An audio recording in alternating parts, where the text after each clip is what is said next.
All right, welcome everybody to another episode of the Inside In Tennis Podcast. Mitch Michals here. This show, all part of the Believe Network and available wherever podcasts are found. We got the Australian Open Draw Show. The draw is out. A lot of thoughts, a lot of predictions to break down. I'm joined by a couple of experts, some friends that are back again, breaking everything down. You've seen them in different gambling shows, Tennis Bets alums, hiatus, but alums. Zachary Cohen to my left. You see him on VSiN. Zico, what's going on, man? Not much. I'm looking forward to the tournament. We got Coco Ducey to my right here. He's on Action Network. It was not too long ago, right, when your TikTok blew up during the Australian Open. So I know this tournament has a special place in your heart as well. It actually was a long time ago. I think it was like 3 years ago. But yes, it was the breakpoint craze. I love Australia, yeah, especially now as a nocturnal being. It's nice. Yeah, we're nocturnal to a point. I was gonna say I don't know if Zico's got one more in him, like that Vince Carter meme. If you can still be nocturnal, but it's a little tougher, with your responsibilities now. Yeah, I'll try my best. I'll probably set some alarms and really piss my wife off, but I'll be up for a little bit and I'll be trying to be as normal as possible. So I wanted to ask, because Kenny is going to start us off here with as the biggest champion I've seen on the entire internet of the 1 point slam. But was this your favorite new addition to tennis that we've seen? I know they did it last year, but the crowds, the scenes, an amateur winning it, you were just all about this, huh? I was. I think the funniest thing about events like this is when all the players try to act like normal human beings, like Carlos Alcaraz just tweeting out the guy's name after he won. Like they all were just like, we have to make a big deal about, like Frances Tiafoe screenshotted someone else's just enough said, just his name. Like I don't know. I thought it was great though. That was the only bad thing, was the players trying to go over the top to promote it. It was a packed house. I thought we had a great format that was incredibly watchable. And the only other gripe I would have, it's funny, I told you before the show, Mitch, I was going to be concise and that I loved it, but I have two gripes apparently. Okay. That it was hard to follow online when you saw the clips the next day. But I went back and watched the entire thing, and it was amazing. So I think they should do it for every Grand Slam. The concept is incredible, and I liked the rules that they had set. It made it very even. Yeah, Zico, I didn't have any strong takes. I just did like to see the players enjoying it, and I just thought seeing Safin out there was incredible, just given his current state. Yeah, I don't have strong takes either. I mean, I like anything that like the players get excited about and it brings attention to the sport, and I think it did. So I do agree with Kenny that like the more events that do it, the better. Although Australia might want that to be their thing. It was also cool to see. Sorry to interrupt you. The old times are back, Mitch. It was also cool to see like Flavio Cobolli and Iga Swiatek play a point at max effort. And I know that Iga Swiatek might not be able to beat Flavio Cobolli over 3 sets. But if they're just going max effort for 1 point, not max effort, but pretty high effort for 1 point, it was fascinating to see how her forehand was able to influence, him. And I thought that was another cool wrinkle, is that you saw Pedro Martinez against some WTA pros, and they got a lot of good stories for basically 40 points or 48 points. Yeah, it was a very, very popular hit. We got mixed doubles, U.S. Open, Aussie's got something. So European Slam's got to get on it. They got to find a signature gimmick. I don't know what it's going to be, but Aussie Open 2026, Zico, we're back again. It's, the start of the year. We got that new car smell of the tennis season. On the men's side, we can just get right into the futures because we've got an entire draw to get through. It is Sinner and Alcaraz versus the field. Shocker. They've won the last 8 slams, minus 700 or so collectively to get to take them versus the field. And as you look at those two at the top, it is Sinner minus money, minus 120, and Alcaraz about plus 175, give or take where you get those odds. But it was always going to be a 2-horse race, especially how the 2025 season went through. But your initial thoughts to what we're seeing with how the market's priced for each of them? Yeah, I mean, I think it's accurate with Sinner at the top. Like, I do think that there's a really good chance that he wins this tournament for a 3rd year in a row. And I think his draw has some really tough names in it, but not guys that I really anticipate beating him this year, at least. I mean, that round 3 matchup with Joao Fonseca is one that I think we all really want to see. And I feel a little bit, nervous about the way Alcaraz is going to look. I do think that there's some tough players for him in the fourth round and quarterfinals. Like, I think he might run into some problems with, just like some absolute grinders out there. Like, if he plays, some shaky tennis the way that he has in Melbourne over the last couple of years, I wouldn't be surprised if he goes down, but I do think we're probably heading towards this final happening once again. Yeah, I mean, just overlooking the Sebastian Korda Corentin Moutet winner once again, aren't we, Zico, in the 3rd rounds? Sebastian Korda with the backwards hat. I thought we were going to talk about that. We will. We're going to get to the quarter, but I think it's fair to say too, Zico, good point that Alcaraz has looked shaky at times in the beginning of the year in Australia for various reasons that we can debate at a later date. But the players that have beaten him have been elite players. Like it's been Yeah. Zverev, it's been Berrettini, it's been Djokovic. So, I mean, Kenny, we're looking at Berrettini. Berrettini, yeah, I mentioned that. We're looking at players you. and how it's priced, and Djokovic comes in third at 1,400. You have Zverev, you have Medvedev. It dips off. We're always trying to find value, but the results do speak for themselves. Why these two players are the best, and it's going to be hard pressed to find an outright future.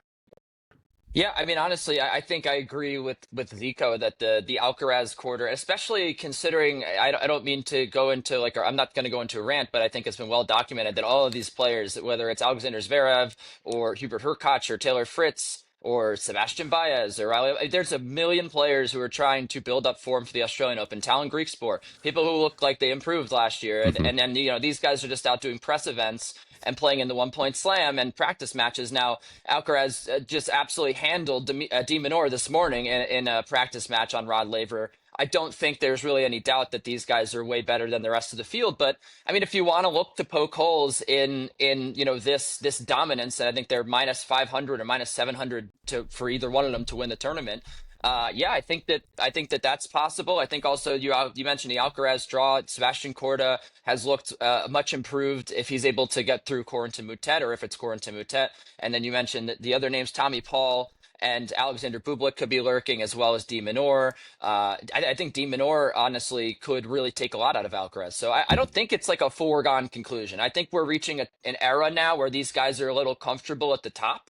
And there's some guys like Joao Fonseca who could come up and challenge them, and then we'll see where that pushes them to. But I don't think it's out of the realm of possibilities that they could plateau this year. New coach for Alcaraz too, goes without saying. That's an adjustment, but yeah, I mean, I think we've got to see someone do it before we can comfortably say it. And yeah, Zico, I like the pecking order of who's in the order of the odds. It's just kind of funny to notice. You have Djokovic in the 3 spot and the legend spot, I would say. Zverev and Medvedev, then it's De Minaur, Fritz, Shelton, and Bublik and Rublev about the same odds. So I just thought that was interesting, the pecking order of who the favorites are.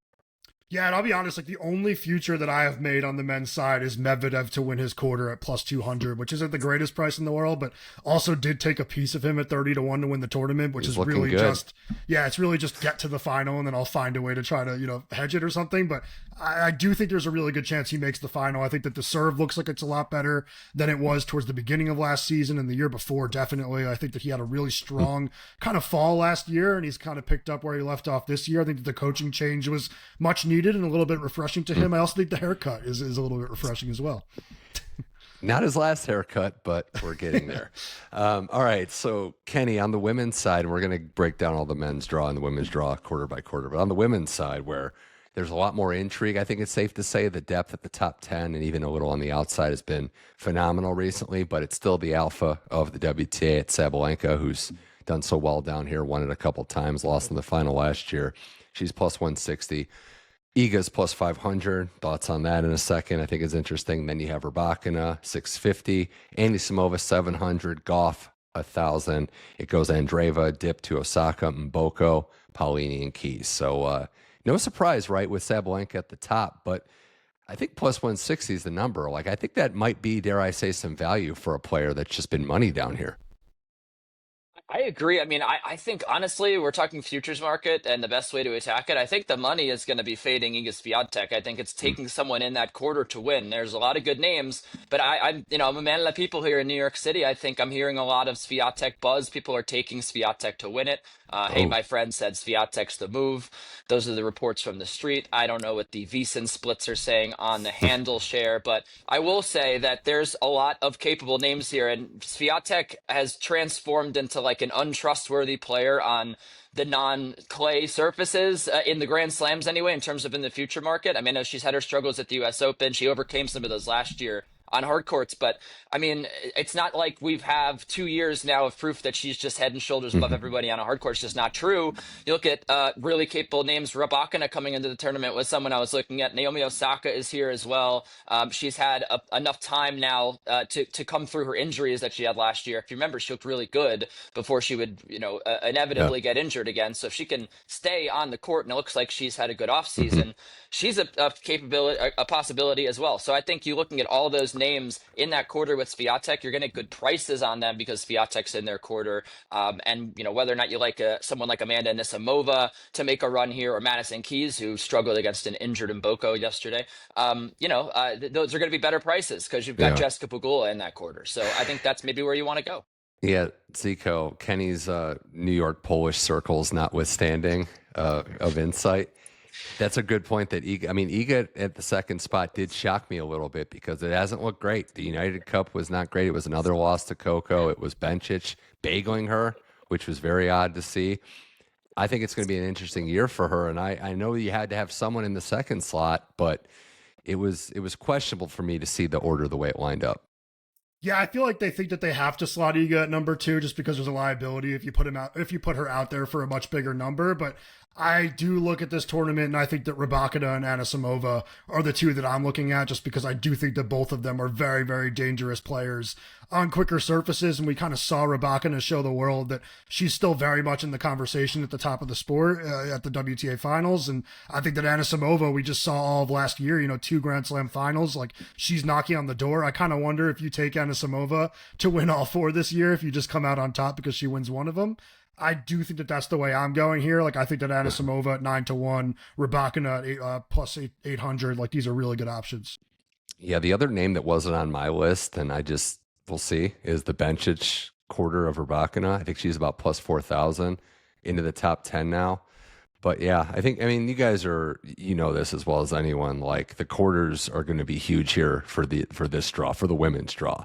Because as Kenny, you've known before too, the possibilities are endless. There's some real sleeper potential every major on the WTA side. Yeah, you got players, I mentioned her every single Grand Slam, but you got players coming up like Diana Schneider. She's in a quarter which is headlined by Mira Andreeva and Coco Gauff. Coco Gauff, who is... I'm not so sure that she's going to have the leap this year. Though she did beat Iga Swiatek, but Iga Swiatek also, as we just mentioned, is not looking as good. So, I don't think it's been the worst idea in the world to pick someone in Coco Gauff's quarter over the last year. And there's plenty of names that could make some noise. So, I think you could see both seeds there fall, and that's what speaks to you with the liability. Your point. Yeah. Alicia Parks could make her. Emma Navarro, we haven't heard from her in a while, and she hasn't been loved by the odds makers, but she is talented. Svitolina, who is the Auckland goddess. She could come through here and have a good start to the season. There's anybody could win that quarter. So that's why I think you're right that quarters a lot of times are where you want to go. Well, Muchova action. She's in that golf section. You took the words out of my mouth. Plus 550 to win. Or the professor, Barbora Krejcikova. Yeah, she's in there too. With the trick knee. It's great. What a quarter. Yeah. And Zachary as well. Don't sleep on her. She's been a little bit better too. Donna Vekic, first round for Andreeva as well. If you want to predict a winner for this quarter, be my guest. I have no idea. Yeah, there's a lot of fun sections. That quarter specifically stands out. But we'll start with the men. We'll work our way down. We'll get back to the women. But quarter number 1, 2026 Australian Open. Got Kenny Ducey, Zachary Cohen here breaking it down in the Inside In Tennis podcast. Alcaraz comes in, top seed, number 1 player in the world. And Kenny mentioned it, Korda Mute working after that. This section also has Tommy Paul taking a member of the Kova gang who's just been riding high with what he's been able to do. But you have that matchup. You got Fokina and Opelka maybe in round 2. Further down in the draw in that quarter, you have Bublik and Brooksby ready to tango. Caboli's in there. Tiafoe, Demon Berrettini round 1. So Zico, I think round 1, this might be my favorite men's matchup, that Demon Berrettini throwdown. But Alcaraz's section, while it starts maybe a little bumpy at first, if he can settle in, you'll see him probably hit his stride. Yeah, I'm really excited for that Berrettini Demon matchup as well. I'm a little bit nervous for Demon just because I feel like there is so much pressure on him to, perform well in Australia. And Berrettini, I believe, is very healthy right now. I watched the other night. He beat, Lerner Tien like really easily 6-2, 6-2 in an exhibition. And when Berrettini's healthy, I think he's a top 15 player in the world. So I do think this is going to be a really fun matchup. But Alcaraz, I think, is going to be fine until round 4. Like I said, I'm sorry, throwing some shade at Sebastian Korda and Corentin Moutet, but I think once it gets to Tommy Paul and once it gets to potentially Demon or Bublik, I think that Alcaraz can easily go out before the final. That's why I really like Medvedev as a future play. I actually don't necessarily think Tommy Paul even makes it past the first round just yet. If you look at his Grand Slam track record, he's had a lot of trouble early in early rounds, early in tournaments, and he's sometimes come through in 5 sets. Sometimes he's lost early on. I mean, he's usually found a way. But Kova, I watched Kova last week, and he looks like baby Federer. He does. The backhand all of a sudden is no longer a liability. His backhand is absolutely he looks like on Dimitrov. fire. With better clothes. And so I think that I think he has a real possibility, a real chance of beating Tommy Paul. I don't know if he's going to do it, but I would not sleep on that upset. I think he probably takes that 1-5. We knew that he had the big serve. We knew that he had a good forehand. But now that you can't really attack the backhand of Kovacevic and it's turned into a winner generator, I don't know, man. I think we're going to see a big leap from him this year. David I have Witt, one. too. It's true. David Witt on the team. I have one for both of you fellas. Alexander Bublik, Sasha Bublik, right? Top 10 player in the world, just won another title. Where do we, Alexander? how do we assess him? Like, where do we put a top 10 player? Is he dangerous to back in the bet on? Is he a sleeper? Are the expectations too high? Where's Bublik at in both of your minds right now?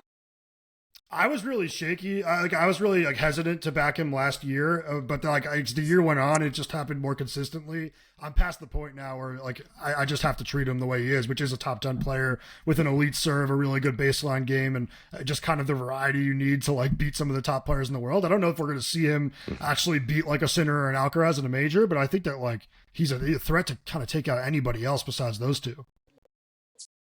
I think you treat him like Hubert Hurkacz.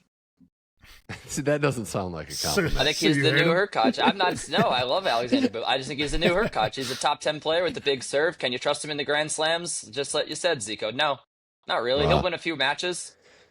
He'll put on a show. I don't think he's gonna pull a huge upset. I don't think so. I love him.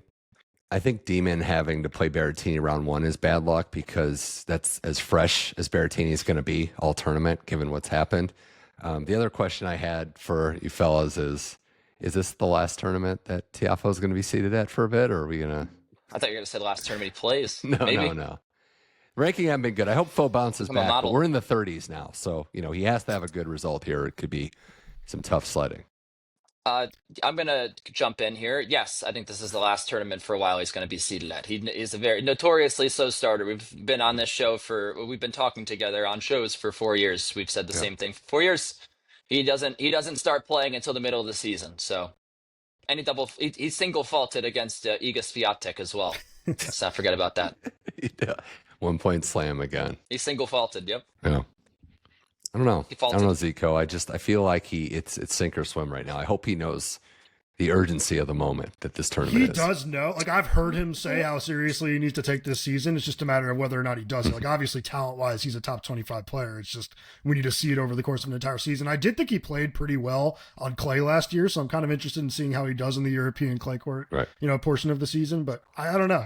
Anything could happen with Tiafoe. I think Comasanya is going to beat him in round 2. Wow. I wouldn't be surprised. There it is. That's not an insult. Comasanya is a hard play. He gave Shelton a run for his money a couple of nights ago. He's a tough player. I think also, I don't know what the courts are going to look like, but I don't know about you, but maybe I just haven't been watching so intently. Are the balls just spinning off the court in Auckland weird, or is it the wind? What is it? I don't know. I thought Zico was cringing at my point. It was his dogs, so we're not going to hear from him for a minute. But some things are never going to change. It's humid. What's going on with that? Yeah, it's been raining nonstop in Auckland, so I don't know if it's humidity. That match with Ben Shelton, by the way, was Ben's first match of the season, I believe. So he was just kind of getting used to it as well. But yeah, no love for Argentinian tennis, Mitch. My goodness. No. Yeah, that's me. Not you. That's definitely not you. That's definitely me. All right, quarter 2 now. Let's get to the second one. It's the Zverev quarter. I guess you have to say it. He's got Diallo round 1. You got Rublev as the 13 seed, Medvedev lurking. on the other section of that with Lerner Tien and Felix Auger-Aliassime. Zico, I'm a little underwhelmed by this section, but tends to happen. We could get some good seeded matchups later, but anything jump out at you with quarter number 2 of the men's draw? I mean, I do think Medvedev set up really nicely to make a really deep run. Like I just said, like I think that there's a real chance he goes to the final. I think based on everything we've seen early in the season, I think that, that's, I think a really good sign for him. I don't really know what to make of this Zverev potential round 2 matchup with Popyrin if Popyrin gets there, but I could see that being, an upset early in the tournament. If he gets there. If he gets there. Are you talking about Zverev Diallo, or are you talking about Popyrin if he gets there? I would not be surprised if Diallo beats Zverev. I'm curious with Lerner, Kenny, 25 seed.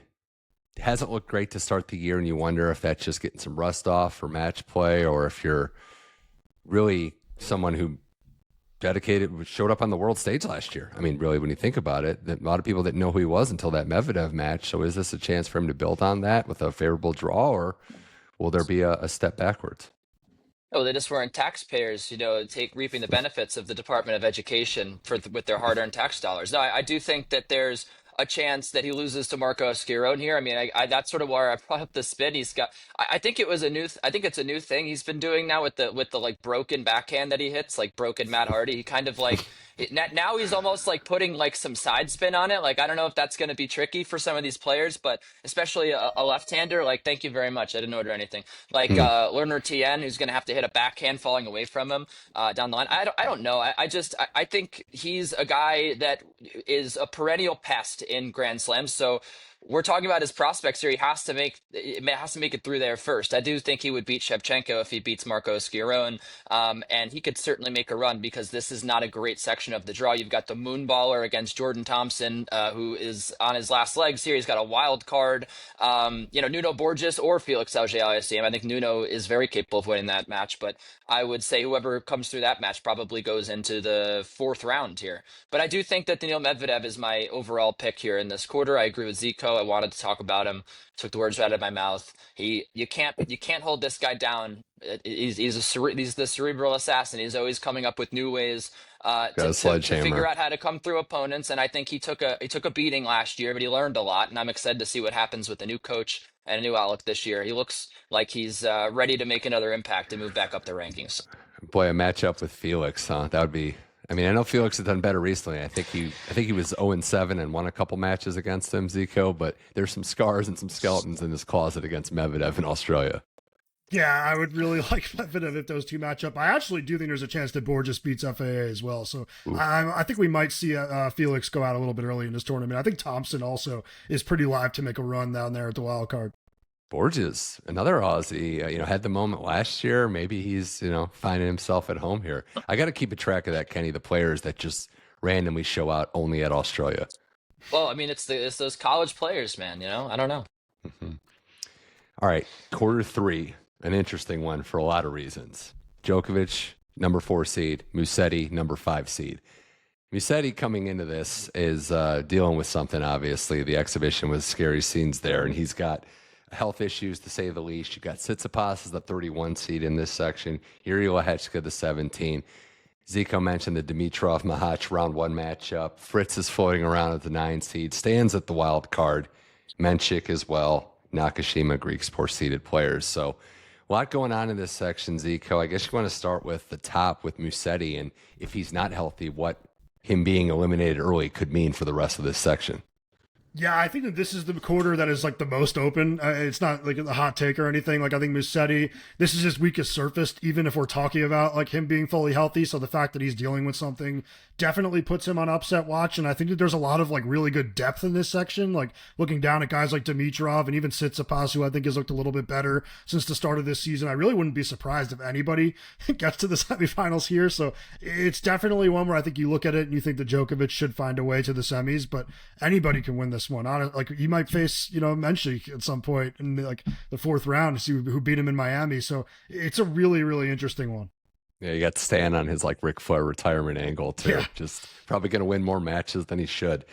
Kenny, what stands out with this one? We'll get to Joker in a second too, or if you want to talk about him now, but there's a lot of talent in here. Fritz has injury issues going on, isn't looking great. Who do you like to step up in this section?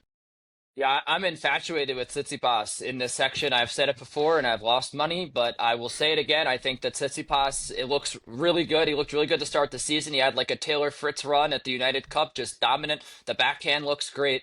He looks confident.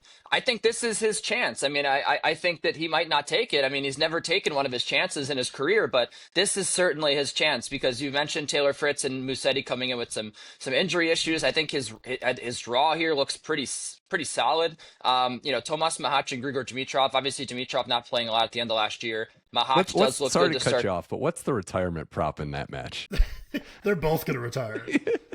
It'll be a double walkover, and then Bernie Tomic will get the spot as the wild card. The lucky second round loser wild card, Bernard Tomic, is going to make it in there. No, I just think you look at the names here. These are. I mean, that's the most dangerous one. Like if you've got like a throwback. Dimitrov or Mahac continues to play well. That's a dangerous match. But other than that, I'm not really worried about him beating Musetti the way he looks, the way Musetti looks as well. Taylor Fritz. Jakub Mensik, these Italian Greek sport, these are all names. Nakashima, until he gets to Novak Djokovic in the quarters, these are really all names that he could certainly beat. And I think, there's a chance that like Mensik comes through that bottom calf. But if it is Djokovic, this is maybe the last year of his career. This is the best chance you're going to have to win a Djokovic quarter, Stefanos. And, you're playing well right now. I'm inspired. I hope that he can continue to play well because, like I said, it could be an easy second round exit for him. But if he makes it past round 2, it's much like Hubert Hurkacz. If he makes it past round 2, there's endless possibilities with his talent. This is like the Andre the Giant Battle Royal this quarter. I know. And then Valentin Royer is going to come out the winner. Watch. Yeah. They have a lot of opportunities here. Like Djokovic's path looks like Zico. It's going to be Nakashima, Mensik to get to the quarterfinals. Not the worst, but maybe not the best. I think on one hand, if I'm Djokovic, who came in again, like a lot of players, it seems like some neck issues, wasn't able to finish the practice set, physio treatment. You like the first 2 rounds. It's prime ease into it territory, but it really does step up. Nakashima's playing better, and Mensik we know can beat him in the 1,000 level match. So I think it's going to be a ramp up situation for him. Yeah, and I think that Jerry Shang is also pretty dangerous in this portion of the bracket. So I wouldn't be surprised if Djokovic loses early. Also think, obviously, he has the potential to go deep. It's all a matter of how healthy he is after injuring his neck. I mean, I read a lot in the offseason about how he's kind of like reworking his body and focusing primarily on his fitness, but he thinks that he can go and, make deep runs at majors. But, hearing that he has a neck injury definitely makes that a little less, valid. So hopefully he's just really being cautious with it, and that's the reason he backed out. Two things. Jerry Shang's very dangerous. He's got 3 warrants out for his arrest. Watch out for Jerry Shang in Australia. He's a menace. 2 things is if Fritz is injured or off and he goes out, that completely opens up. We're going to have a wild 4th round opponent, which leads me to my favorite theory for Tsitsipas, Kenny. If he gets to the quarterfinals by beating in, I guess, back-to-back rounds, he'd have Mahac or Dimitrov, Musetti, and then Stan, just all one-hand backhand versus one-hand backhand matchups that he would win. I think this is going to be the year of the one-hand backhand. I do between 3 guys: Kovacevic and Tsitsipas, and then Dan Evans' retirement. I think he already retired, but that is the year of the backhand. He just retired. Kovacevic, Tsitsipas, not so much Musetti, but Stan is coming through strong in his last year. So I don't know. I kind of feel like you could see a couple of top 30 players with one-handed backhands this year. I think Kovacevic could sneak in there. Okay. I do. I think he could have a big result in Miami or Indian Wells, and then all of a sudden you could start to see a lot of one-handed backhands in main draws. I agree with that. I was just going to say, Zico, there's nobody better at putting the opponents over than Stan. Every match in the United Cup was just a great loss. Yeah, he's always close in his losses now. I do think he's actually going to win this first round match against Jera, so I'm hoping that we actually see that and he gets a win down there. Poor Laszlo Jera. I like that Kenny was like not Musetti when talking about the best of the one-handers right now. Not the top 5 guy. Yeah, well, hey. Honestly, but his one-hander was never like that great. I mean, it can be great, but I don't know. It's too inconsistent. All right, final section is the Sinner section. It's got Sinner and Ben Shelton. We would think, based on seeding, would be destined for a quarterfinal showdown, but there's a lot of work to do, especially in the American side. How about this first round matchup with Ugo Humbert? Just a brutal draw out of the gate for any seeded player, let alone a top 10 seed. You also have some interesting matchups and players in there. Vachero seeded for the first time in his career. Pretty remarkable. You have Shapovalov at 21, Casper Ruud at 12. Hatching off Mickelson round 1 again, so we're starting off hot. You have Bazivaretti, you have Fonseca, Sinner round 3, Pericard, Baez as well. So a lot of interesting subplots. But yeah, starting with the top there, we're going right out of the gate for Ben Shelton. Here's Ugo Humbert, one of the best hardcourt French players we've seen in quite a minute. Good luck. It's unbelievable. It really is. I can you remember the last time that there was a top 10 player with a draw this bad in the first round? I mean, I think we talked about like Dominic Thiem and Rafael Nadal or something, but I mean, it's like, that's not really, I don't think that compares. I think Ugo Humbert is going to win this match. I wouldn't be surprised. No. There was a couple of years there when it would be like Ivo Karlovic was like serving well, and he was like in the 30 to 40 range, and he would draw some top players. But yeah, this is a long tough. time ago. This is a long time ago. Monfils round 2, I think also like it's a brutal draw. Yeah. Monfils and what would be his last, his final year on tour as well. We've got dueling retirement tours, which is pretty cool. I will say, I mean, you look at the draw, I don't think it's crazy to put him in the quarterfinals. Monfils, I don't think so, because I think if he plays Ugo Humbert, he's going to beat Ugo Humbert. And I think then, and all of a sudden it opens up for him. You got probably Renke or Vachero.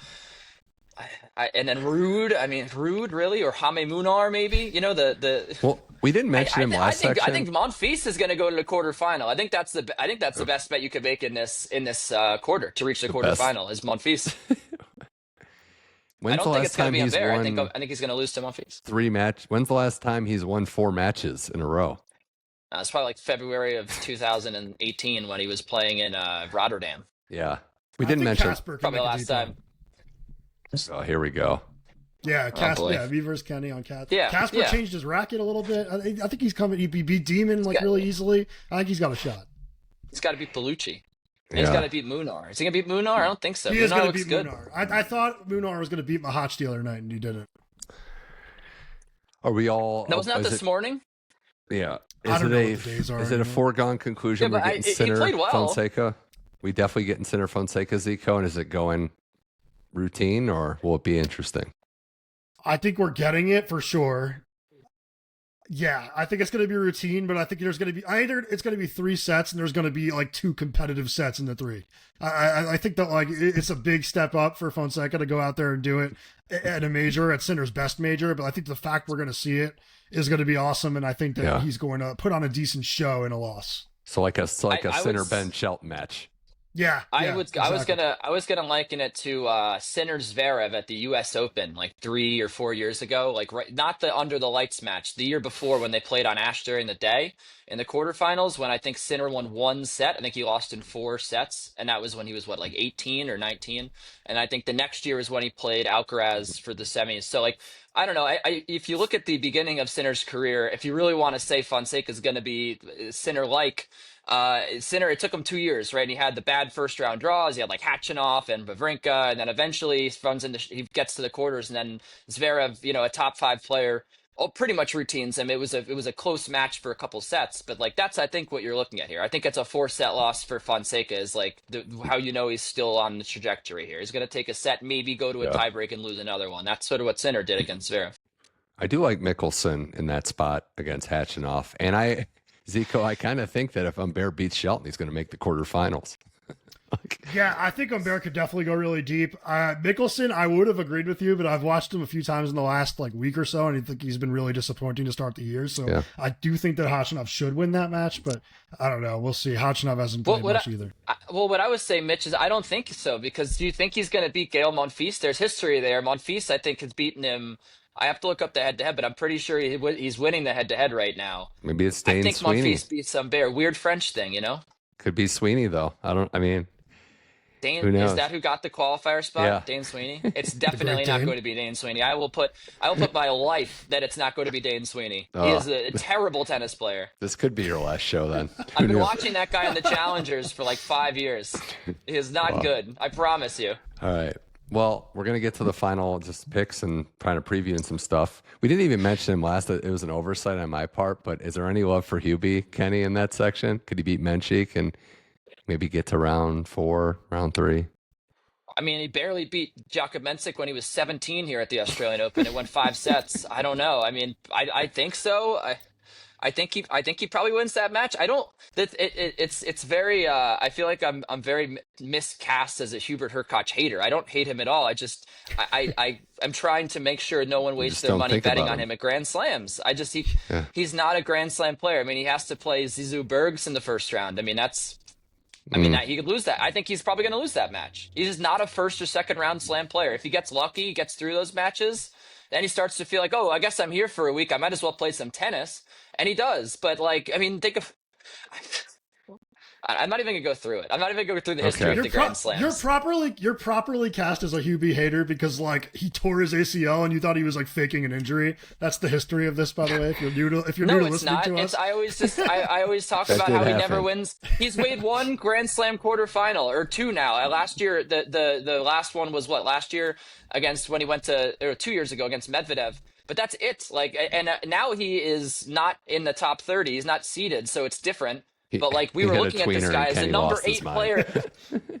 No, we were looking at this guy as the number 8 player in the world, but where were the Grand Slam results? That's what you have to take into consideration. But now he kind of can sneak up on somebody. Before he was like, "Oh, how are you going to beat the second best seed in the quarter?" Well, it's very easy actually. Right. He never wins in the first round. Jack Draper, I think he won 4 games off of Jack Draper in the first round of the U.S. Open a couple years ago. So I do think that it's going to be a tough first round match. But I mean, I'm certainly not inspired by. The rest of the names there. Mensik, I think he could probably take care of if he does get to the third round, but that's a big if. Okay. Well, we'll wrap up the men with just some thoughts. Zico, who are the semifinalists, and how does this tournament unfold in the end? all right. So I have Alcaraz, Medvedev, Djokovic, and Sinner. It's not the craziest of them. I really wanted to take Fritz, but the way that we've seen him kind of battling like knee tendonitis, it doesn't look like he's healthy right now. So I really would like to see Fritz get break through and beat Djokovic at a slam. But I do think that if we see them play again, it'll be the same result because Fritz is not healthy. And then Jannik. Yeah, and then I have Jannik over Medvedev in the final. Ooh, all right. Yeah. Kenny? I got I'll start with the first quarter. I got Alcaraz. I have Medvedev, and then it's Sinner on the bottom, and on the top I have who did I just say? Tsitsipas. I'm infatuated with Stefanos Tsitsipas here. I do think so. I think that's too many matches for old man Novak to win. It's too many matches. And I think Tsitsipas looks really good right now. But and then obviously Sinner over Tsitsipas, and I'm gonna say Sinner. I'm gonna say we got a Sinner Medvedev rematch in the AO final, and Sinner wins that one in 3 sets, maybe. I'm gonna say that was 16-1, by the way. That exact. This is great because I'll be the only one that says a Sinner Alcaraz final, but we'll have all the same picks except for we'll all differ on the one section. Zico is gonna go with Djokovic. Kenny's got Tsitsipas. I'll say Menchik gets there, gets his breakthrough, gets to the semis. What's the road for him? For you, the road is what's he gonna do? He's gonna beat Hubie because he's gonna actually get there, but he's gonna beat him again like he did when he was 17. I don't even know if that's official. I'm just going off of what Kenny said his age was 17. At the time. He was. I promise. I was watching the match. So I was like, who is this guy? Yeah, I think if he gets through there, that sets up a round 4. Yeah, then if he can get through there, then it's a round 4 matchup with Djokovic. If he gets there, and I think I like that in the. I like that matchup for him. And I think the other side, I'm with you guys with Fritz maybe not being there. I think it's going to be chaos. I'll say, yeah, let's go Tsitsipas makes a quarter, but then Menchik does him. Good differentiation there. Ethan Quinn, no love for Ethan Quinn maybe in the first round. He's tough, but we'll see. I have more love for Colin Quinn. You guys are a tough crowd, but all right, we're going to move along I here. just want to, my final thought on the men here is my favorite. I think my favorite first round match is going to be my washed king Adrian Manarino and my Australian king Rinky Hijikata. I think that's going to be a very fun match. Both guys are not going to want to win. I think we're going to see a lot of nerves, and I do think Rinky should win, but Mm. Someone was asking me last night, like, oh, because I had tennis on. Oh, you know Adrian Manarino? I was like, of course I know Adrian Manarino. He's like, oh, Someone asked my you that? friend Huh. used to coach him. I was like, oh, well, Uh, what a legend he was, but he's a little old now. I mhm. think that's it for him. But I think that'll be a fun match. All right, let's do it. Women's draw here on the Inside In Tennis Podcast. Kenny Ducey, Zachary Cohen. We'll go to quarter number one, the Sabalenka quarter. Favorite of the draws we mentioned at the top of the show, plus 160 or so. It would really start for her maybe round three. Emma Raducanu as a seed. Potapova's in there. Round four, though. Vicky Mboko, Clara Towson, heavyweights there. You have Alexandrova, Haddad Maya's back. Marta Kostyuk just can't escape the Sabalenka section. Iva Jovic, and then Jasmine Paolini, the 7th seed at the bottom. So Zico, right off the bat, I know you were looking at round four. I didn't even have to ask you that could be where this tournament on the women's side really picks up. Yeah, I have Sabalenka facing Mboko, and I do think Sabalenka will probably win, but I would not be surprised if Sabalenka loses any of her matches from round three on. I know I mean, that she's the could be the favorite to win toughest this. match of her tournament, right? Like Yeah, round four, she's realistically. favorite to win this tournament, but if you have to go through Emma, Mboko, or Towson, and then Kostyuk again, just at some point she's going to get her. Like I know that it's been pretty lopsided, but like they've played some really close matches, and I think that Kostyuk has looked better than pretty much anyone since the start of the season. I think this is a really tough draw for Sabalenka. I actually saw a bet that was like Sabalenka or the field, and it was like minus 218 for the field. I like that. Mm, yeah. I love that. Can we put a moratorium on wouldn't surprise me's, by the way? I want to hear you call an upset. I want to hear you say I have upsets. Tiansoa Rakatamanga Rajano. I think I actually pronounced Yeah, that right. I want to hear yeah. you say that French wild card's going to beat Sabalenka in the first round. I want to hear some She's upset not going picks to beat here. her, but from No, the I three just on. I agree, but yeah, yes. I mean, well, Emma, I was not inspired by watching Emma play this morning or last night. I don't know if that. I mean, I know that they've played really good matches in the past, so it could be a tough one. But Mboko is the one, right? I mean, in the fourth round, if she gets there, but she has the knee wrapped up right now. I don't know if she looked like the best against Madison Keys. Like And Madison Keys Towson's looked no pretty. slouch either. So I know She's Mboku's look not, but great. yeah. To me, Towson hits the ball hard, but traditionally it's not a good matchup when you are a ball basher against Sabalenka. So I do kind of feel like she's gonna make the quarters here. I'm not really worried about her section. I mean, you want to talk about Ekaterina or Kotsuk, maybe there's some surprises there, but this is actually to me pretty straightforward. I think Sabalenka wins the quarter and maybe drops one set. I think if Kostyuk faces, it's funny, the second round, if it is Beatrice Haddad Maya, I think that's a pretty easy win. But something about Putintseva Kostyuk, I think that could be just a weird one, hideous one, however you want to say it, that could be very frustrating. But she fights, Marta Also, does, so also, we gave a wild card in this section to Elizabeth Mandlik. Remember him? Remember her? yeah. Fun fact, She Emerson Jones debuted in at the here U.S. too. Open at 14. Like it was like 10 years ago. Yeah. Might be How time longer. Yeah, flies. Quarter two is the Coco section. playing the hits. Coco Gauff, the top of the second quarter. Second round, Olga Danilovic, or I guess I have to say this, and the Venus band up next Williams. wanted me to say this, or Venus Williams would be the It would next be the match. rematch. Um, Wimbledon. you got Buzis For Monero. SEO purposes, you have to say Venus Williams. You have to. Buzis Monero's in this Venus Williams section. talk on the podcast today. Put it in the headline. Yeah.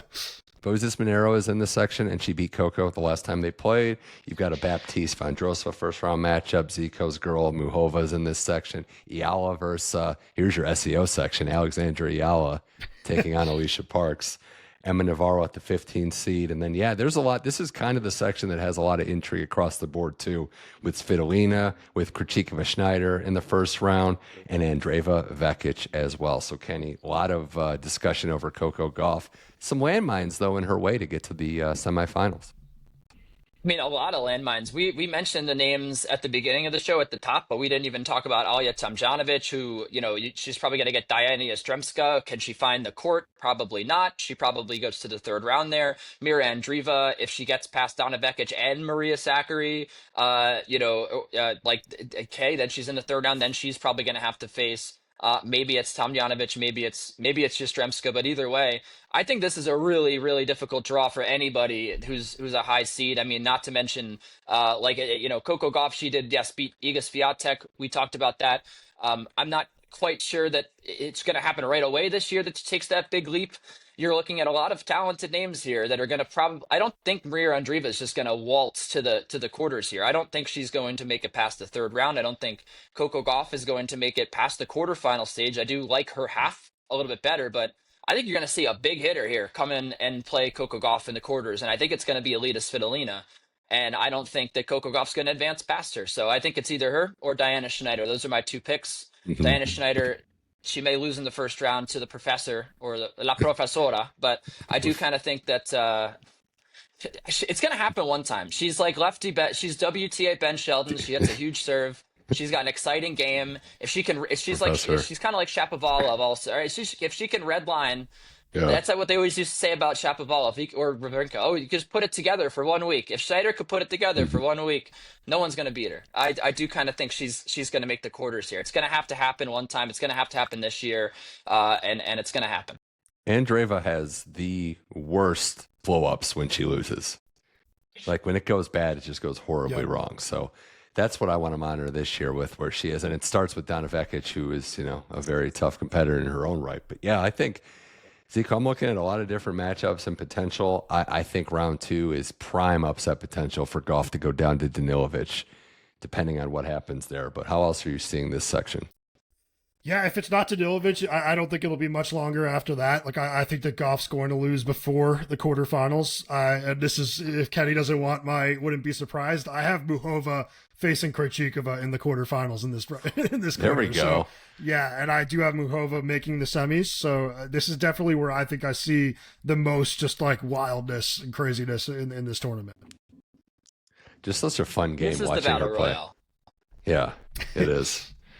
We've got a lot there. Quarter 3, speaking of another section that I can't quite get a grip on, you have Pegula as the 6th seed. You have Anisimova as the 4th seed staring at each other. Pegula could get McCartney Kessler round 2. That could be interesting. You've got Badosa floating at 25. Leila Fernandez gets Jen in round 1, the Indonesian, so that could be an interesting matchup. Yeah. Pliskova and Sloane Stephens, I forgot what year it was. I woke up and I'm like, this is round 1 of a match, of a major match. Madison Keys is the 9th seed in this section, the defending champ. She could get Ashlyn Kruger in round 2.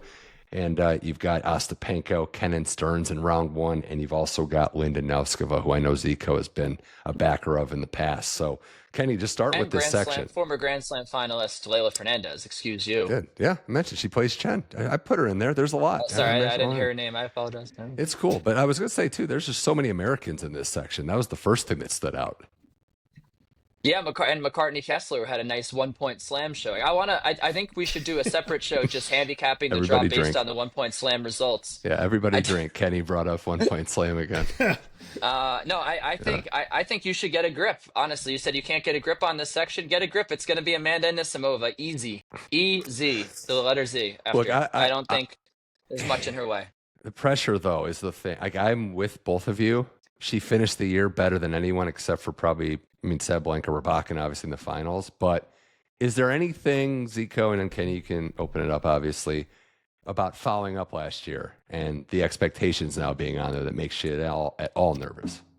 I would hope that losing those 2 finals means it's less about, the pressure and more about still chasing something. So I think that she's going to have a really big year. The only matchup that I'm really worried about for her in this quarter is a potential matchup with Stearns in round 3, just because I do think that Stearns can kind of make you play a lot of balls and really frustrate you with her competitiveness. And I could see Amanda kind of slipping up there, but I do have her winning this quarter as well. So I'm with Kenny there, and the rest of it, I have no idea. So I'm more like with Mitch I can't get a grip on what's going to happen outside of Anisimova winning. That is going to be very difficult to pick. Yeah, for me, it's just that I don't know who's going to put the pressure on her, right? We saw her come up against Sabalenka and face a lot. There was a ton of pressure on her. And being in a Grand Slam final as well, there's a lot of pressure. But who is putting pressure on her? I don't think Peyton Stearns or Sofia Kenin. It's going to be a televised match here. That would be when? That would be in the 4th round.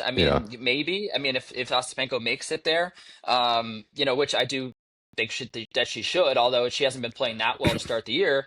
But yeah, I don't think there's anybody here where she steps on the court and she's like, "Oh, I might not win this match. There's a lot of pressure on me." I think yes, there's some pressure maybe in round one because you can't lose first round. You can't Taylor Fritz it against Brandon Holt, the worst tennis player who ever lived. But you certainly, once you get past the first round, I do feel he's not the worst tennis player ever lived, but a failed American tennis prospect to now.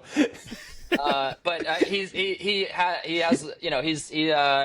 had a nice win over Taylor Fritz in the first round of the U.S. Open, and you can't have you can't get Holted again here if you're Amanda Anisimova. But other than that, I do think that she ends up getting to the quarterfinals pretty easy here, and then I don't know, maybe Paula Badosa finds some form, maybe Jessica Pegula, but I think you got to take Anisimova in this quarter because she's the best player right now in this quarter, and she's got an easy road to the quarters. I do like Noskova though. I think that'll be the. I think that'll be the matchup. I don't think it'll be. She had a nice little end of the season last year. She's done well here, Zico. Here's a prediction. We can come back. Noskova's going to win one of the next 7 Grand Slams. Ooh, I like it. You both have no confidence into this tournament, but I like it. Whoa, so this is one of the next 7. Yeah, I think that's fair. Is Skova English for is it confidence in English? No confidence? No, I don't. Whatever Skova is, we got to figure out that. I like it. Word. Kenny's response is just hate on more people to just spread the wealth. That's good. No, I'll ask this question before we get to the final quarter of the women's draw. How far do you guys see Maddie getting? Maddie Keys, defending champ. Where does it end?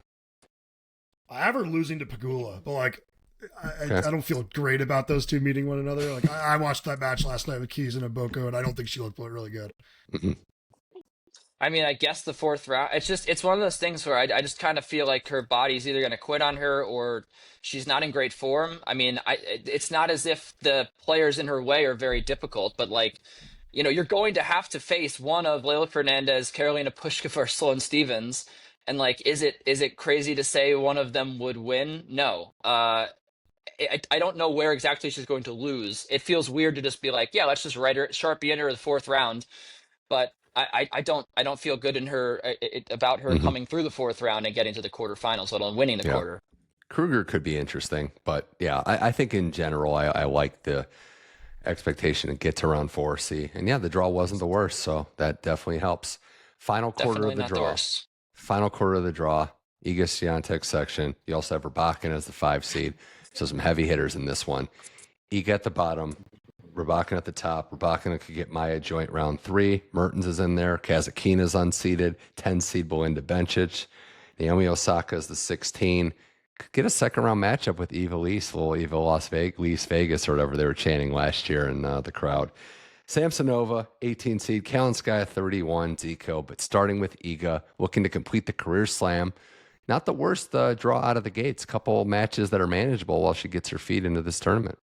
Yeah, I mean, I think dangerous spot for her is Buskova in round 2, because I think that she's just a relentless baseliner that kind of just makes you play a million extra balls. I think there's a little Jensen Brooksby to her, the way she can throw off an opponent, and I do think that Iga's still kind of prone to those on-court lapses and just major attitude issues. So I wouldn't be surprised if that ends up being where she goes out. I said wouldn't be surprised again. Now Kenny's in my head, but I do think that this is Rybakina's quarter. I think Rybakina is going to have a really, really strong season after what we saw, towards the end of last season, and played a lot better when she got Vukov back, for better or worse. Yeah, Kenny, do you go with you with Zico? Is it all about the Ryback in this quarter? I am with Rybakina in this quarter. I would also say, our Jerry Shang awards for most dangerous player. It's a very tough situation that you've got going on here. There's a lot of danger. A lot of people who could just get really hot. Kartal could get hot. I mean, she hits an ice ball. Kalinskaya as well could be lurking in the 3rd round for Swiatek. I don't think these are players that are going to beat Iga Swiatek, but Noskova beat her, right? Did she not at the Australian Open? I mean, it could happen, especially at this tournament. But the danger to me really falls in the middle of this draw. I think Osaka, or if it may be Bencic that gets to the quarterfinal and takes down Rybakina, I don't see that happening. I see Rybakina just coming out serving well. Every time she's been written off TV, and she's had a second to sort of be out of the spotlight, because she's not a big spotlight person. When she was in the spotlight for a while after she won Wimbledon and it didn't really go well for her, now she's just kind of lurking there. She's still the 5 seed, but I don't know if people are really talking about her like a tournament favorite. So I think Osaka though would be the other person that I would say coming out of here. If you really want to take a swing on a non-Swiatek person, which I said is probably the best way to play the futures market because you're getting a lot of good prices in this quarter. Osaka, to me, last year looked just as good as she ever did. She got injured once it started to really click for her. So it could happen. It could start to click for her again. She is healthy now. It's the start of the season, so it's possible. But Yeah. I don't think Ivelisse is going to beat her, unfortunately. Although as much as we all like Ivelisse. Yeah, that's it's Osaka. As if she's fit and well, she should make her way at least to the fourth round, and then we'll see. Yeah, I like it. Zico Kenny says he wasn't thrilled when they put the belt on Rybakina, essentially. Yeah, I think Rybakina has a chance to establish herself as a top 3 player again. What she did at the finals last year was insane. The way she won and beat every top player handily. I think this is an opportunity for Iga, though, because it can flip pretty quickly. You know, we all have all these doubts, but if she just starts getting her confidence back.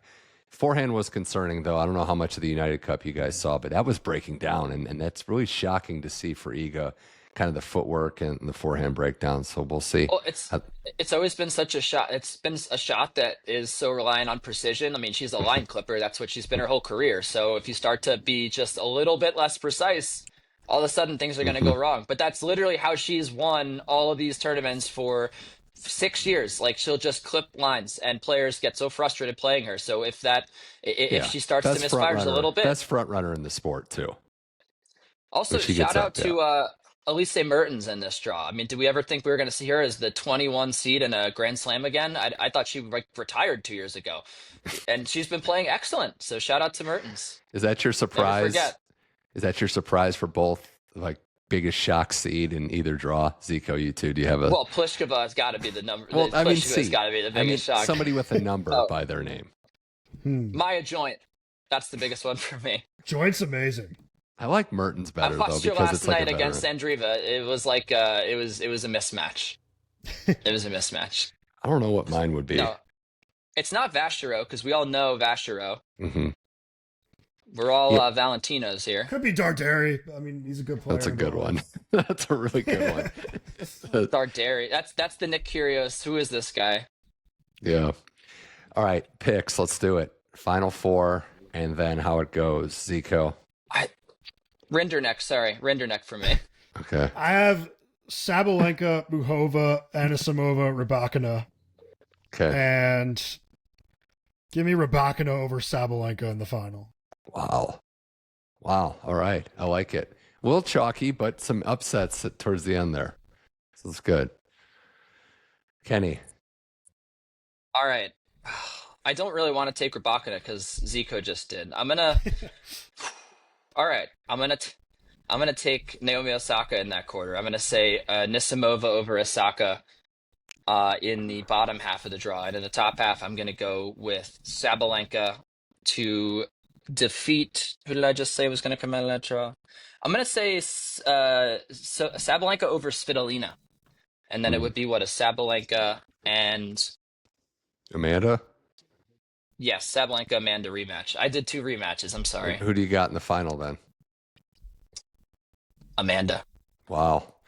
Redemption. I think redemption for Amanda, no redemption for Medvedev.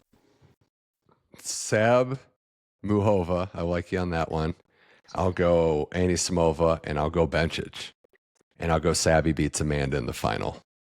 That'd be brutal. And the story is Yeah. not complete. Her story continues. So you've got It's the rock meme with Cody at the end of it. So like to Anisimova. Used to That's sell how her it soul goes. if she's gonna win. So you've got Bencic over Bolter. That's not even an easy match, but I think she'll probably win. I know it's tricky. You're I'm zagging. she I like could be one out round. section. Yeah. It is. I'm It is zagging. an anybody's section. But yeah. So I like Osaka Bolter. though. I like Osaka. You know, if she would have played, a longer run United Cup or just something. I kind of need to see some match stuff. But once she starts rolling, like then I'll be all aboard it because you know what she can do. What do She's you mean? won You this didn't see her tournament twice. beat that comedian because he tried to have an underarm second serve and he hit it 10 feet to the right of the service box? You're not impressed with that? Naomi's I leaving was her just agency. looking at her road. Yeah, Naomi's leaving her But agency too. So is that going to be a distraction? Leaving the agency she created, leaving motivator. the company, leaving the wrestling company she created. I don't know. I think it's a motivator. Yeah. Mitch, I'm but sure yeah, you've so- talked so about this a million times already over the last couple of weeks, but what do you think is going to happen with Alcaraz, like first few tournaments without JCF? Yeah, I touched on it a little bit. I think that he's so good he can get to the final, final four of every tournament he's in that he is really locked in at. But I do think it won't be as successful of a year. I think this is a year where Sinner regains number one, holds on to it based on level of consistency. The narrative that Sinner is going to take a step back and not do as well trying things is kind of crazy because he's already a lot better. But I do think Alcaraz week in, week out might not be as great as he's been. Yeah. I worry about the dirt that came out on JCF was like he wanted him to care more, and like that seems like it's not a problem to me. So there's a lot there. All right, that's all I know. First of all, I wanted to I just noticed that Daria Kasatkina was Australian now, and she would be playing Belinda Bencic in the second round. New Australian Daria Kasatkina, so you never know. It could be she's going to have New a lot Australian, of crowd support. same serve. But go ahead. So that's a tough match for her. But no, I as someone who covered Carlos Alcaraz's first couple of U.S. Opens and watching Juan Carlos Ferrero in the box, excuse me, not John. John Carlos is the nickname that I've come up with for Jannik Sinner and Carlos Alcaraz's rivalry that no one likes. But I just I don't think he fit Carlos personality wise. Like Carlos is he's an expressive guy. He's not like Rafa. Like he's not quiet. He's going to get angry. He's maybe going to hit a ball into the stands. He's going to play with a lot of flair.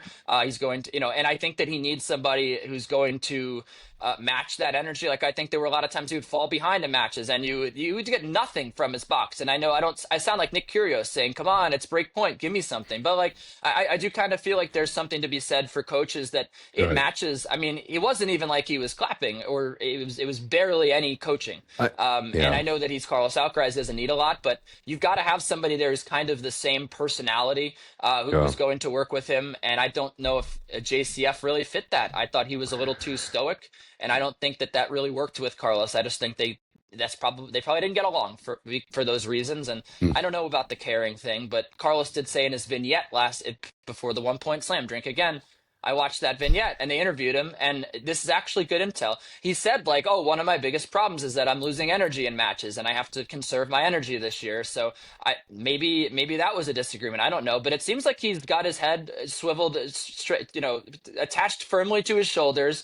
He's got a good mindset coming into the year. I don't think this is going to impact him whatsoever. What I would say about Sinner is that he just needs to lose a match, and then he'll start to lose. He just needs to his confidence is so high. I haven't seen a player with this much confidence in many, many years. And I kind of feel like if he just loses a couple matches to, maybe it's like Lerner Tien, it beats him, and then all of a sudden he starts to question himself, then we could start to see this year really become interesting. Yeah.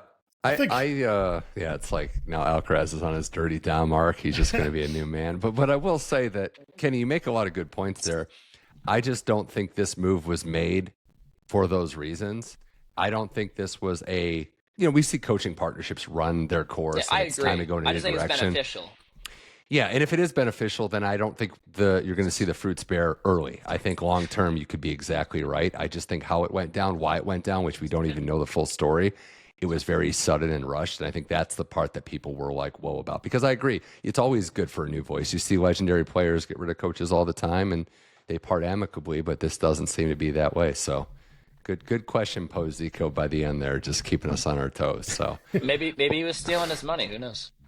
Oh, perfect. Ipe situation. Yeah. Big college basketball guy. All right, Zico. Shohei Alcaraz. Zachary Cohen, Kenny Ducey. Any final thoughts? This was fun. We got a solid, good hour in. Any final thoughts, Zico, first on 2026 AO? I mean, it's not. I wanted to rebut a little bit about Sinner's mental toughness. I feel like the fact that he lost that match in Roland Garros final and then came back and won Wimbledon the way he did kind of just showed that he's nails. And I'm not worried about him losing confidence after losing a match. I'm not worried. I'm rooting for him to lose confidence. I want to see him go through some adversity is my point. But I'm just saying I don't think he's on this show. That was also a French Open final. I'm saying what happened. He's gonna, if we want to see players have a chance at Sinner, he's going to have to lose round 2 of a slam, which is he hasn't done since he was a teenager. So, but I mean, it could happen this year. I hope it does, because then we'll at least get to see an interesting story with him, or maybe he loses. He goes through the Novak Djokovic elbow, whatever, when he loses to Nick Kyrgios twice and he couldn't serve against Andy Murray. Maybe that happens to Sinner, and then maybe he's a more interesting figure. But like, it's we got to have something happen this year. We can't just have this guy lose 3 times to win every Grand Slam. It's not even a personal attack. I'm just trying to say, here's how the tennis season could get interesting. Jannik Sinner loses round 2 of a Grand Slam next in the French Open, and then all of a sudden, maybe he loses, in the quarterfinals of like, I don't know, Miami or something before that, and then it's like, okay, well, maybe now it starts to spin in his head that he's not going to beat everybody so easy. I don't know, but right now he is. So what do you want to just see him win every match and not lose, and win every Grand Slam? That's what you want to see? I don't know. It's like there's drama with like his head-to-head with Alcaraz. I think it's good. The next thing that needs to happen is Fonseca needs to become the third guy. Like, that's what needs to happen. The third man. There's only one guy right now who you think could beat him. Like, we got to have some contenders here. We need a number 1 contenders battle royale. That's what we need. Yeah. Who are going to be the contenders here who could beat him and before they get to top 10 and all of a sudden start to create some intrigue? That's what I'm saying. I would do a beat the clock match in the semifinals. Whoever wins quicker gets to pick the stipulations for the final. It would be like Shelton, Musetti, Draper. Like Musetti, like gets is the first eliminated, and I mean, there's a lot of guys. Yeah, Fonseca. Yeah. All right. Well, fellas, this was fun. Appreciate you guys coming on. Catch Kenny on the Action Network. Catch Zico on VSiN, and follow them all along on social media, guys. It was a pleasure. We'll see how the AO goes. But thanks for joining the Inside In Tennis podcast. Yep. Thanks for having me. All right, that was the Inside In Tennis podcast with Kenny Ducey and Zachary Cohen, available on all your podcast platforms, Apple, Spotify, iHeart, Amazon Music, you name it. All part of the Great Believe Network, and available on YouTube at the YouTube channel at Mitch Michals. For full video episodes of this and our outstanding catalog of guests, we've got weekly shows, 2 a week during AO on the podcast, so that'll be fun. You're not going to want to miss that. But for Zachary Cohen, Kenny Ducey, my name is Mitch Michals. This was the Inside In Tennis podcast. Thank you for listening, and I'll talk to you soon. Enjoy the Australian Open.